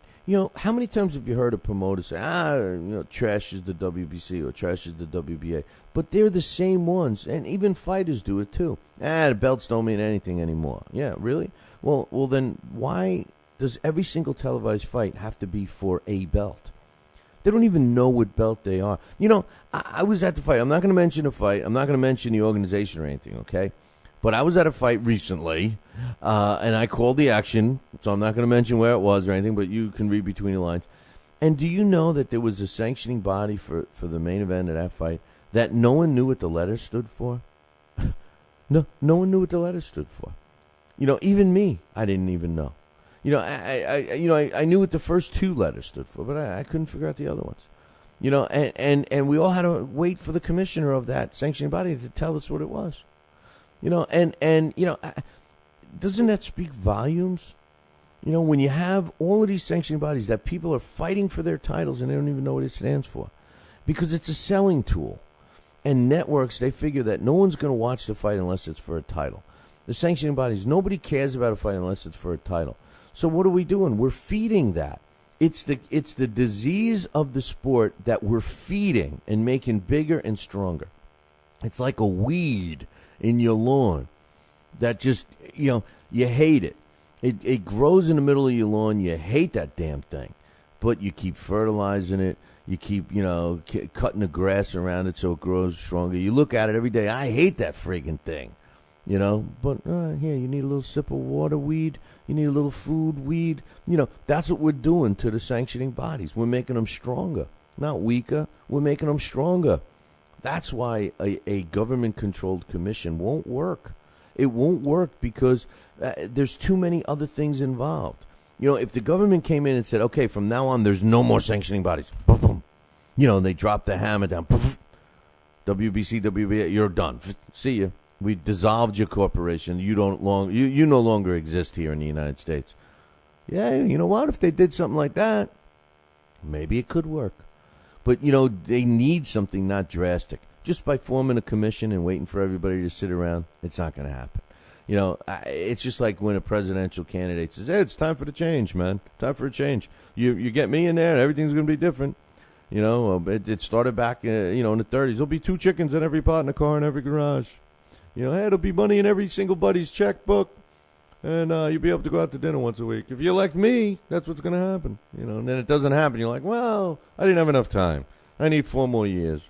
I elect my buddy over here because he's going to pick up where I left off. Come on, man. Come on. How stupid are we? I'll tell you how stupid Spike Lee isn't. He picked up Mike Tyson, and Mike Tyson's going to hit Broadway. That's right. Mike Tyson's going to be on New York's Broadway. It's going to be starting on July 31st. He's going to be at the Long Acre Theater. He's taking a show that he did pretty well in Vegas with. It's his one-man show. It's called Iron Mike's Mike Tyson's Undisputed Truth. Iron Mike's one-man show. It's going to be starting on July 31st. It's going to run, I guess it's going to start off for 1 week. Tickets are reasonable, man. They're $74.50. 50 cent, he'll be all right. 50 cent, he's all right. $74.50. And there's also a VIP ticket available for under $300, where it includes meeting Mike Tyson and everything else. You know what? I give Tyson a lot of credit for doing this. And Spike Lee, he's a cool guy.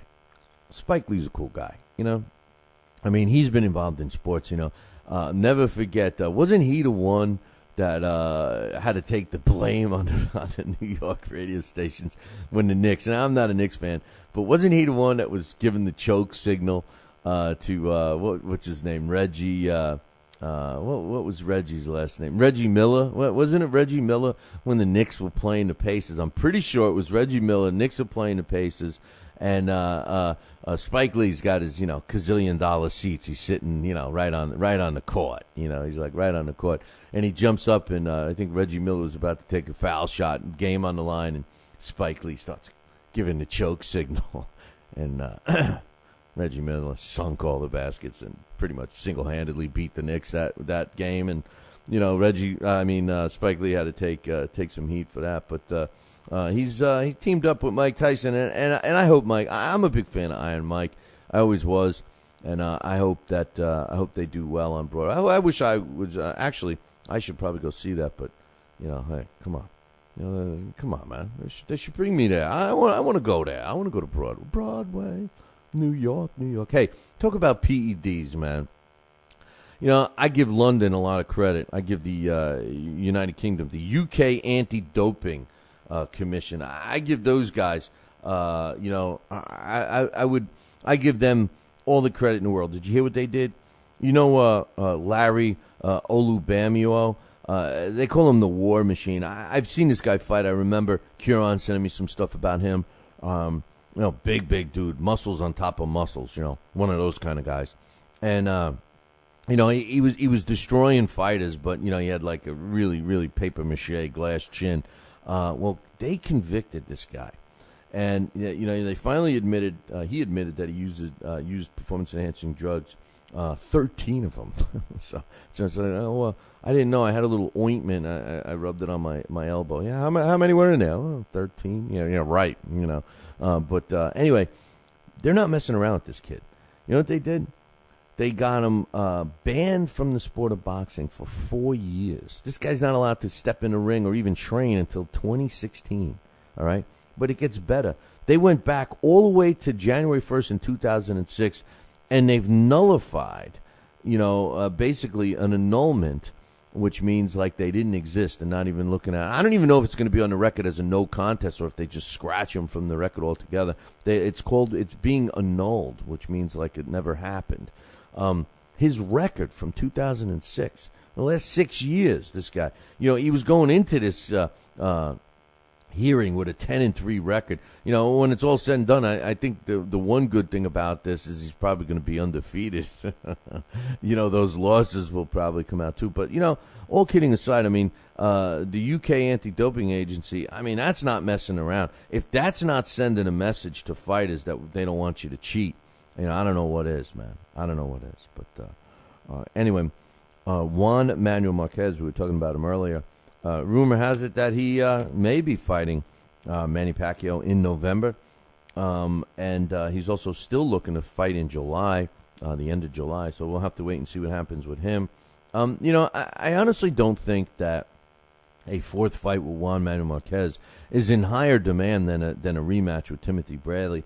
If Bob Arum makes the Juan Manuel Marquez fourth fight over the rematch with Timothy Bradley, it really only means one thing. I mean, come on, man.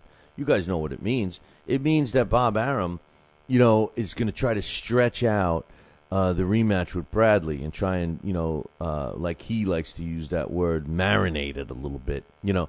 And I think that sucks. I think that sucks. And you know what else I think? I think that it's already burnt Bob Arum not once but twice. It's burnt him twice. Think about it. He lost out because he waited too long to fight with Juanma Lopez against Yuriorkis Gamboa, right? Remember? Everybody wanted that fight, and he waited, and he waited, and he waited, and then bam, Juanma loses not once but twice. That fight is like history. You know, he also... you know, was thinking about, you know, well, you could always throw in the Pacquiao-Mayweather fight. That fight, you know, he's trying to marinate that, and that's history. How about Bam Bam Rios? You know, waiting for him to fight, take over the lightweight division. Now Bam Bam Rios' foot weighs 135 pounds. You know, so, I mean, Bob Arum has been, I think he's batting, he's 0 for 3 with marination. So who the hell knows what's going on with that? But, you know, if I'm Bob Arum, if I'm Manny Pacquiao, if I'm Timothy Bradley, I want this fight in November. I want the rematch in November. But anyway, one other thing, you know, Andy Lee and Manny Stewart, they're kind of pissed off. Why? Because no results of the post-fight drug test have been released from the Texas Boxing Commission concerning Julio Cesar Chavez Jr. And Manny Stewart, you know, he was quoted as saying, "Andy is like a son to me." Now, we've known this for a long time. Manny Stewart is very close to Andy Lee. Obviously, he's like a typical father-son because you can't see that Andy Lee, in my opinion, doesn't possess world championship qualities as a fighter. I think he's a good ESPN-type fighter. He's got a lot of heart, I'm a huge fan of Andy Lee after he made no excuses after that fight. To me, he showed that he's a man. You know, 100%. You know, he's not a wannabe crybaby like Floyd is because he's not getting his bottled water and his fluffy pillows. And I heard that Floyd's lawyers are really upset that they're not putting a little piece of chocolate on his pillow after they, you know, clean out his cell during the day. But Manny Stewart said, Andy Lee's like a son to me. I always look after all my fighters, their health and well-being. I'm very concerned about performance-enhancing drugs being used by boxers. This is not tennis. This isn't golf. Boxing is a physical combat sport where if drugs were used by one of the fighters, there's a huge disadvantage against the other, and it could cause serious damage to the fighter's health. Are we going to wait for somebody to be killed in the ring before this matter is taken seriously and dealt with? You know, Manny Stewart is 100% correct. And all kidding aside, you guys know I bash Floyd Mayweather a lot.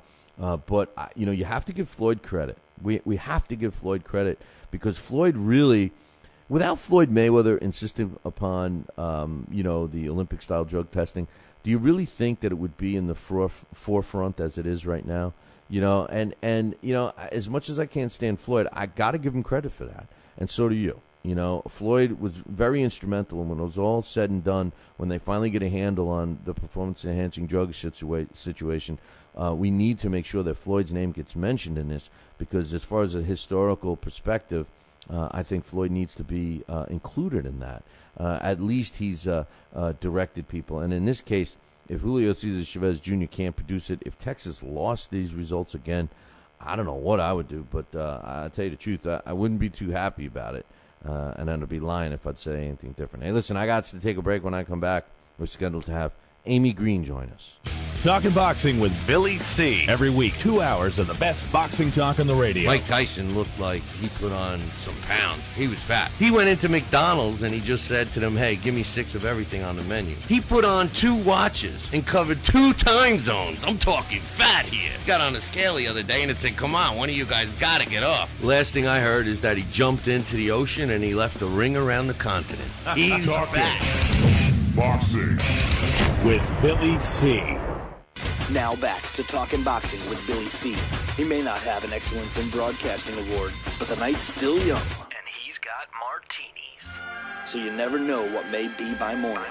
It's Talking Boxing with Billy C. Talking Boxing with Billy C. The one, the only, Don King. Makes me feel good, Billy, to have you, the #1 show in the country, Talking Boxing with Billy. So I invite each and every American that's listening to this great show to tune in, because we want you to be there with Billy and me.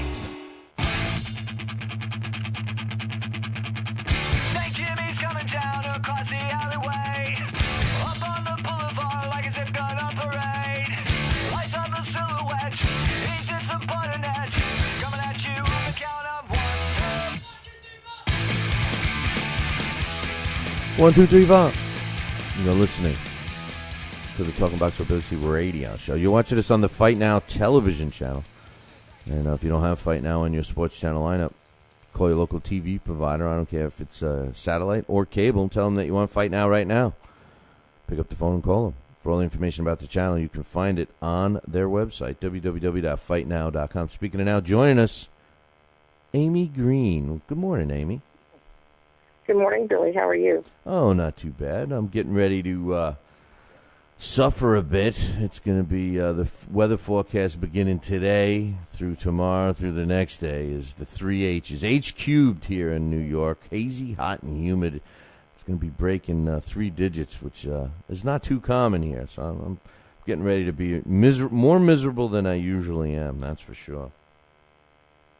Well, it's always hot here, so I know what you're doing. I know what you're going through. Yeah. It's been hot, humid, and like hell here since March. Do you have the humidity, though? Yeah, sure. We have humidity. We have dry. We have everything. It's horrible. If you don't like the weather here, wait 10 minutes. It'll change. Yeah, that's what they say in Albuquerque. And speaking of Albuquerque, we had a big fight. I got to call on Friday, and it was the rematch, Holly Holm against Anne-Sophie Matisse. And the fight went exactly how I planned it, or how I predicted it, I should say. I didn't plan anything, but I predicted that Holly would do what she does best, and that is run and get the hell out of the way of Anne-Sophie Matisse. I will say this. I don't know if you saw any of the pre-fight weigh-in photos or anything, but Anne-Sophie Matisse looked in way better shape than she was for the first fight. And I think frustration got to her a little bit. What's your thoughts on that fight and what happens now? Well, everybody that faces Holly Holm endures a certain amount of frustration. So I don't doubt that she wasn't a little bit frustrated. Holly was a pound more, but I guess it didn't matter. It just seemed like, Holly stuck to her game plan. And I don't know that she was just smarter this time, or just quicker. I don't think she could actually hurt Anne-Sophie, but she managed to stay on her feet, avoid everything she did last time, and have another disaster. As for what goes on now, I don't know the third time. A third match would be the best for her, or if she's just at the end of her rope. I really don't know. Well, I was thinking she would win narrowly, if at all. But then, I thought she had an opportunity with Dwayne Ford in there to come up with something big. Well, I will tell you this. Matisse cuts off a ring fantastic. I mean, she's able to do it. She does it quickly. She was actually dictating where Holly was in the ring. But what she failed to do this time was throw punches. And I think the main reason was because in the last fight, Holly stood there. She would throw a punch or two and not get out of the way. This last fight, she threw a couple punches and literally ran out of the way. And what Sophie ended up doing was chasing her down for the whole fight, but not letting her hands go. I think when and if they did fight a third time, the game plans would be the same. That Holly Holm would try to, use her feet and stick and move and get in there and get out of harm's way. But I think the only difference with Matisse's game plan would be to throw more punches when she got close enough, which she failed to do this time, and the end result was the one-sided decision. Should they do it a third time, I think Sophie comes back with a win, because she beat her very thoroughly the first time. Holly managed to escape trouble this time, but I think the third time, I think she's got Holly's number coming and going, in and out, roundabout, all over the place. So if they risk it for a third time, I think Sophie is going to be 2 out of 3. Yeah, well, I think it's the biggest fight in women's boxing. I really do. I think it's bigger than the Brackus fight, and I'll tell you why. I think that Cecilia Brackus is a bit overrated, and I say that, and I don't mean it disrespectful. She can definitely box, and she's undefeated. She's got 3 belts, all of that happy stuff. But when you really dissect her resume, with the exception of Chevelle Halbach, really she hasn't fought anybody that's as good as the resume of Holly Holm or Anne-Sophie Mathis. I would love to see Matisse fight Brackus. I think she destroys Brackus.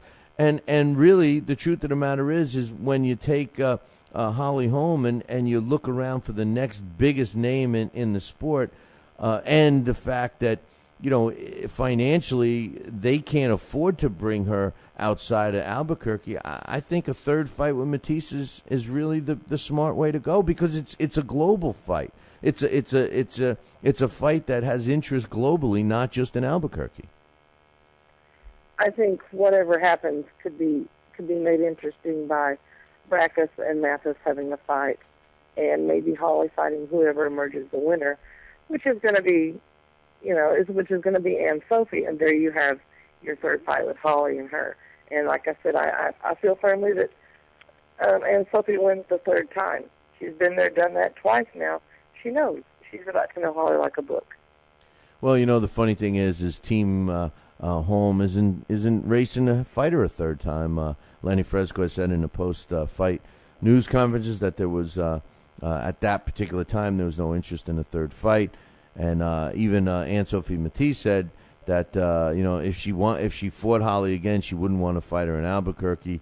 And we all know that that's not going to happen, because in order to get Holly to leave, you really got to ante up some money. I mean, she sells out the venue there, and she has a huge following and everything else. So who knows what's going to happen? And the only sad thing is that here you get this jolt for women's boxing, where you have 2 really good fights against these two, and people are like, would love another one, and then now we get to fall into another doldrum.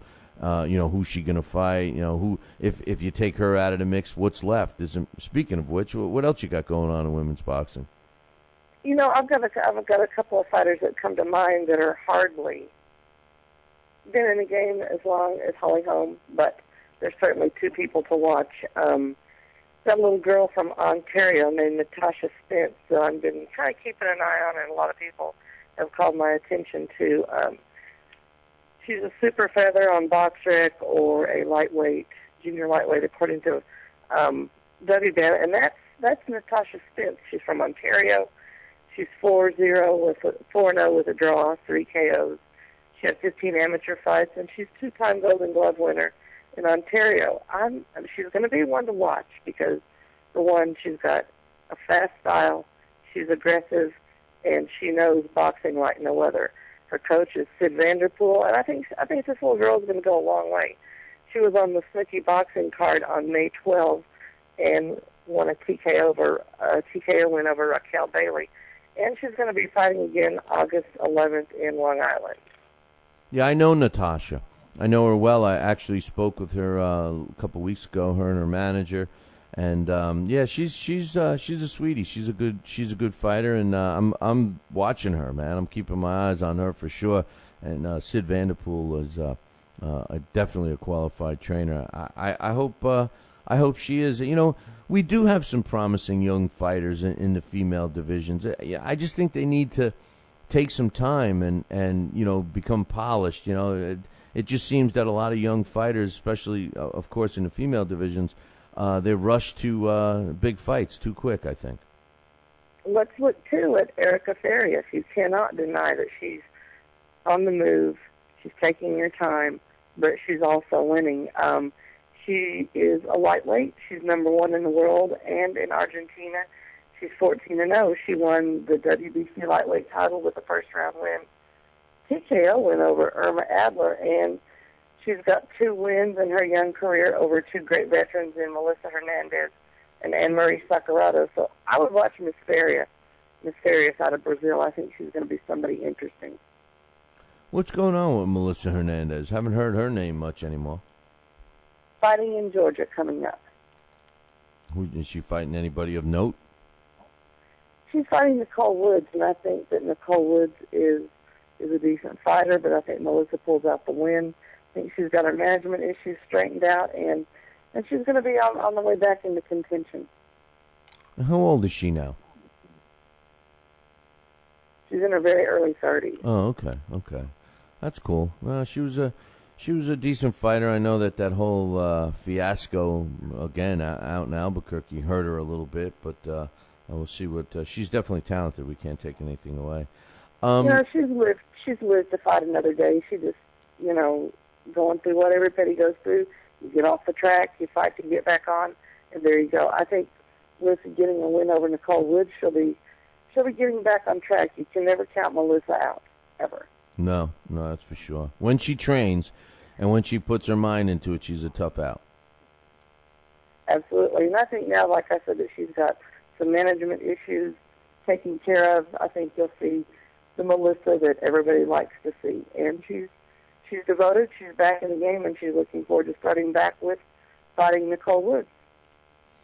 I wanted to ask you your thoughts on the Timothy Bradley-Manny Pacquiao fight. How did you see it? I mean, the general population believes that Manny won the fight hands down, easily, and except for the 3 judges, they had it close. 2 went to Bradley, 1 went to Pacquiao. It's kind of set off a whirlwind of issues between fighters and promoters, and now government should be involved. All of these things from that result. How did you see the fight? I think it's a shame that this is what Timothy Bradley will be remembered for. I could give him maybe 3 rounds, maybe, and I can't fault him or Manny Pacquiao. They went in there, they both did their jobs, they trained, they thought they did what they were supposed to do. The look on Bradley's face says it all. Who me? I mean, I can't throw, you can throw a thesaurus at this situation and never come up with enough words to describe the judging. And I don't know if anything was corrupt or crooked or whatever, or if a couple of judges need to be retired, but he won a couple of rounds. He certainly didn't win a fight. Pacquiao may have coasted a couple of times or so, or really just tried to flurry the last minute or so of the round. And like Freddie Roach told him, he gave away round 8, but he didn't lose. Well, in the whole grand scheme of things, Timothy Bradley and Manny Pacquiao did their job. They fought the fight. It's everything else that's involved at failed boxing, from fighters to fans and everywhere else in the industry. I found it strange that Bradley's corner was so confident throughout that whole fight. They kept telling him, "You got this fight won. You're going to make history." Blah blah blah. And it's like they were the only ones that were watching the same fight as the judges, and I found that strange. But that's just my. I didn't find it strange when I looked at Cameron Duncan's reaction after they won. He was just as surprised as anyone. But if you think about it, the whole time leading up to the fight, Bradley's team was nothing but confident. He was nothing but confident, and you really couldn't go into a situation facing Manny Pacquiao any other way, or you're going to be beaten before you guys touch gloves and the referee sends you to meet each other for the first time. You have to come out with a certain amount of confidence. I don't think it was suspicious, But they're seeing what they want to see, and I don't know if the judges are wearing vodka goggles or what, but that needs to be looked into. Yeah. I think my worst hang-up is Dwayne Ford being so vocal and making comments to the press like Bradley, gave Pacquiao a boxing lesson was what his quote was, I believe. And, how do you say that when you score the fight 115-113? A boxing lesson was what, my score was. 118-110 is the way I scored it in favor of Pacquiao, but that's just me. Hey, I'm going to give Bradley a little bit of credit in that he finished the fight. He never was horribly stunned by Pacquiao. And I want to know, where was the Manny Pacquiao that just beat the hell out of Margarito? Yeah, you got Timothy Bradley in front of you that, for all intents and purposes, is a good fighter, but he's maybe not quite the caliber of fighter that Pacquiao is. Supposedly, he's the less strong of the two. And why didn't he just why wasn't he just visibly torn apart and damaged and beaten up like Margarito was, or knocked out early as Ricky Hatton? Where was that Manny Pacquiao? Manny Pacquiao has lost his killer instinct, and I believe it's as a result of him becoming a congressman and dealing with humanitarian issues, plus his newfound faith and everything else. I think that killer instinct is gone, and without it, Manny Pacquiao's not the Manny Pacquiao that you just suggest. The guy who beat Antonio Margarito, the guy who beat Oscar De La Hoya, the guy who beat Ricky Hatton. It's different. We have the guy who beat Sugar Shane Mosley. They touched gloves so much I thought they were going to get a hotel room. The guy who struggled with Juan Manuel Marquez. The guy who didn't beat up Bradley enough. I mean, that's the guy. He's become that fighter. So, I don't know what kind of Congress they have in Philippines, but over here, nobody in Congress loses their killer instinct ever. Yeah, well, that's over here. And speaking of which, what do you think of the government running boxing? Yeah, again, it's before them. They want to, start a government-controlled boxing commission. They claim that it'll clean it up. They'll claim they'll get rid of the controversial decisions and police it. My opinion is, our government is a joke as it is. They can't even run themselves. Do you think that they could run boxing?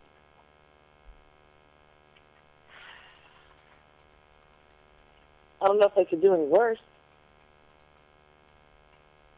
Well, we need something. I guess, I know John McCain has long supported boxing, and I know that he's probably going to be involved in this, but I'm not really going to say. I know maybe they should set some firmer guidelines, but have both hands in it. I'm not sure. Hey, I gotta do an update right now. You're just talking about Natasha Spence, and I got to meet her new manager. And speaking of her new manager, Mike, who I just added, I just put him in our email database. He's in the chat room right now, and he just told me that just to correct you, Sid Vanderpool is no longer working with her. She is now working with Chris Amos. And I thought so because I was glad to see Mike working with her because she was involved with a guy who is involved with Sid Vanderpool. Now, I like Sid, but the guy who I'm not going to mention, his initials are Mike Schmidt, I'm not going to mention his name. He's a wannabe, terrible for boxing, and I think he was about to ruin Natasha Spence's career. So I'm glad to see her sign with this guy because she seems like she's going to be heading in the right direction now. So, Mike. And this was information I had yesterday, and I'm glad that Mr. Mike has corrected us. And it's good to see that someone's actually paying that close of attention to what's going on with her because so few girls have that steady of a hand to go beside them, and that's a good thing. I think she'll go pretty far. You've got your Janine Garcias and your Jelena Madrinoviches and your Garbots in Canada, and I certainly look forward to her taking her place right beside all those girls, if not ahead of them. Well, I think that they're moving her in the right direction anyway. You know, they got to build up that base, let her to get better, you know, have her get better and better with each fight, increase her level of opposition a little bit here, a little bit there, and move her along the right way. I think with her personality and her style of fighting and everything, the Snicky card was perfect for her. And that got her, I think that got her some pretty good exposure, plus a third-round win.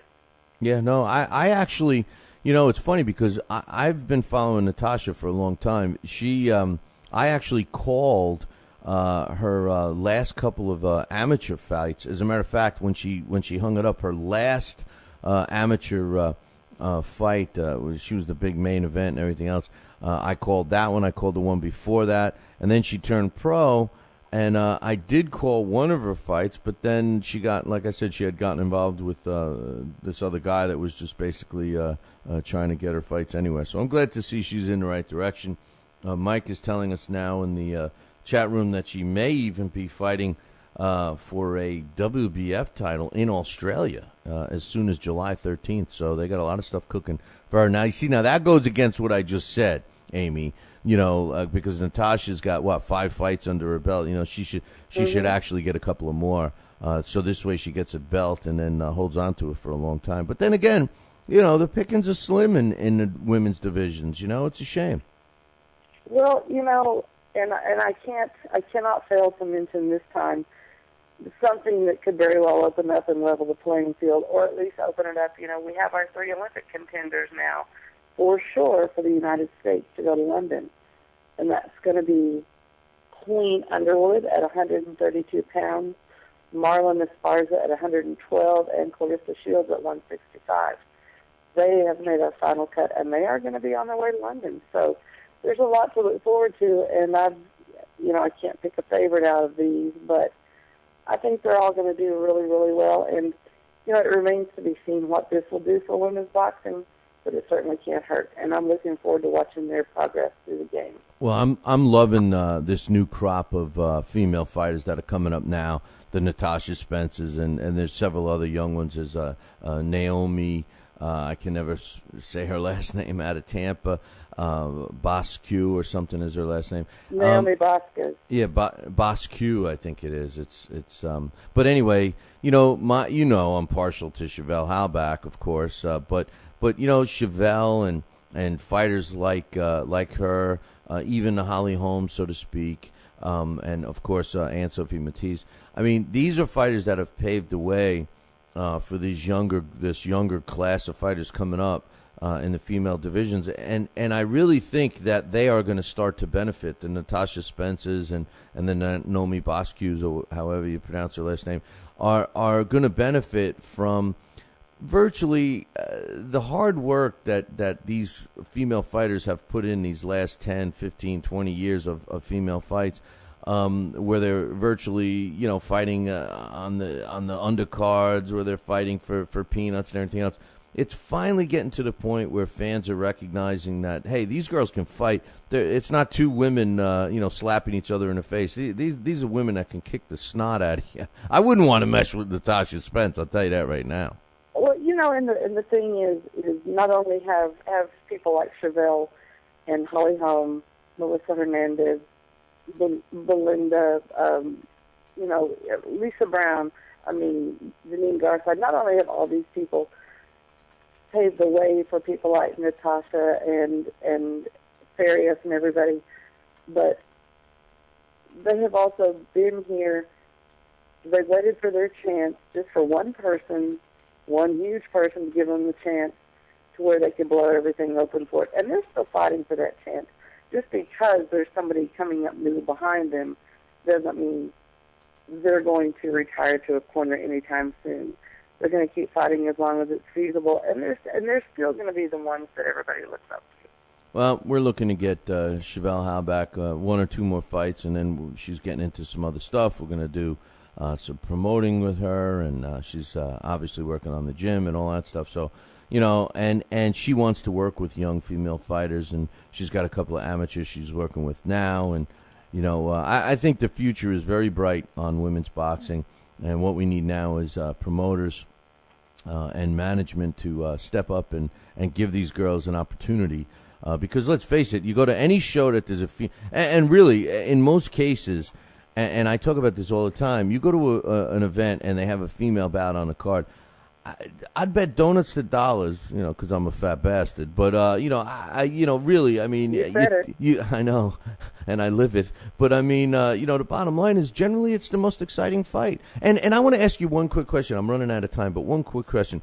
Why do they have female boxing? This came up on Friday when I was in Albuquerque. Why do they have 2-minute rounds for female boxing? Really, there's no reason for it. They should up that to 3 minutes.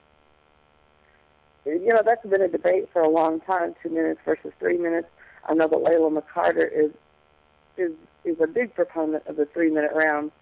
But, it's just similar to anything you have, the NBA and female tennis and everything else. They all have shorter parameters to deal with. I think it really depends on the fight and the fighters. I've seen a lot of fights that had there been another minute, you wouldn't have a certain champion. You wouldn't have had somebody, it's just the same with men. If you had 4 minutes, there'd be another winner. If you had 3 minutes for women, there could be another winner. I think the 2 minutes provides more action. That gives you less time to, like you said about Mosley and Pacquiao, touch gloves so much that you're about to go to a Motel 6. I think it demands more action. Yeah, you're right about that. It negates a lot of the feeling out, a lot of the posturing and stuff like that. I think it could just depend on the search. I think it could depend on the situation in the fight. But I know they train for the 3-minute rounds, and that's a good thing because they put their all into the 2 minutes. But let's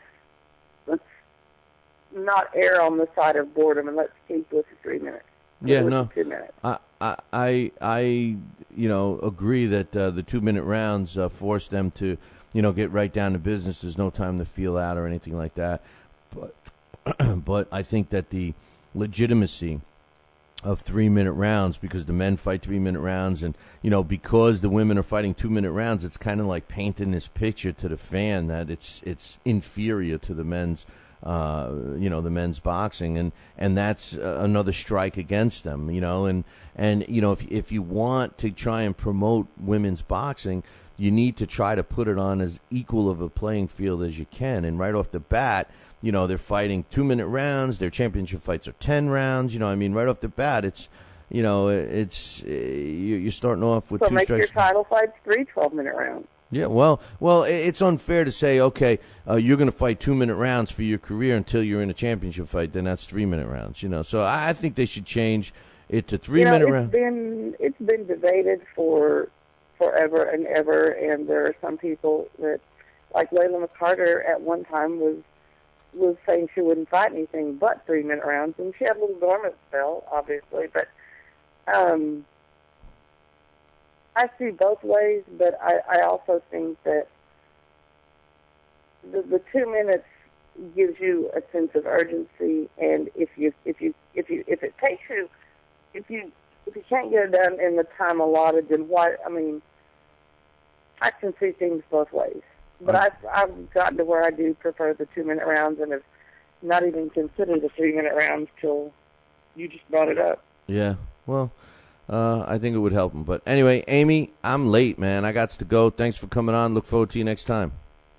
We'll see you next time. All right, take care. That's Amy Green, our women's boxing expert. Didn't mean to, fast forward that, but we got some other stuff to do right now, including this. Wake up. It's time for It's too early for a trivia question. Today's It's Too Early for a Trivia Question is being sponsored by Gleason's Gym. Hey, you've talked the talk, now it's time to walk the walk. Or did you walk the walk and now it's time to talk the talk? I don't know, man. Listen, if you shut off your mouth, now's the time to back it up. Join the Boxing Fantasy Club or the Boxing Fantasy Weekend. Yeah. It's in August. Check it out, www.BillyCBoxing.com. Click the Gleason's Gym banner. You can't miss it. Find out all the information or call them directly, 718-792-2872, 718-797-2872. Join the the Boxing Fantasy Camp. It's taking place August 23rd, 24th, 25th, 26th. And once you sign up, email me, Billy at TalkinBoxing, TalkinBoxing.com, and we'll enter your name in the hat to follow you around and chronicle your whole experience in the Boxing Fantasy Camp. So check that out. Now, today's It's Too Early for a Trivia Question. What's on the line is your very own copy of the Title Bout Championship computer game. It's a simulation game. It's worth about $40. Plus, we threw in, courtesy of Pugilistica.com, a collector's edition Rocky Marciano phone card that was issued in the 1990s. If you know the answer to this question, who fought in the most fights from 1950 through 1959? Now, if I was Floyd Mayweather Jr., I'd say, who fought in the most fights from 1950 through 1959? If you know that answer, email me, Billy at TalkinBoxing. That's TalkinBoxing.com. Who fought in the most fights from 1950 through 1959? Whoever gets it right first gets the prizes. Good luck. This day in boxing history. And finally, this day in boxing history is being brought to you by Campanaro and Tomkovich. If you need a lawyer, use the ones that keep my ass out of trouble. That's Campanaro and Tomkovich. Give them a call today, 845-221-4099. Let Campanaro and Tomkovich knock out your legal problem. On this day, June 19th in 1993, Felix Trinidad knocks out Maurice Blocker in the second round to win the IBF World Welterweight title, and that took place on this day, June 19th in 1993, in San Diego, California. I got one more thing to say.